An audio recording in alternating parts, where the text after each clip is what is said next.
எடப்பாடி நாடாளுமன்ற தொகுதியில் 6 தொகுதியா, அந்த 6 தொகுதியில் எடப்பாடி மட்டும்தானே சார் ஜெயிக்க முடிஞ்சது, மிச்சம் எல்லாமே தோத்து போதில்ல. இதை விட காமெடி, 2019 அவர் முதலமைச்சராக இருக்கும்போது அவர் சொந்த தொகுதியிலே தோத்து போனார் எடப்பாடி பழனிசாமி.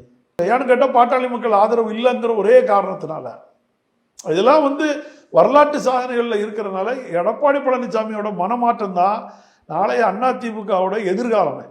இதை அவர் நினச்சிவிடணும், நம்மளால இந்த கட்சி போயிடக்கூடாது, நம்மளால இந்த கட்சி கெட்ட போயிடக்கூடாது, வரலாற்று சாதனையாக நம்ம ஒரு ஏழ்வாயிடக்கூடாதுங்கிறத அவர் நினைக்கணும்.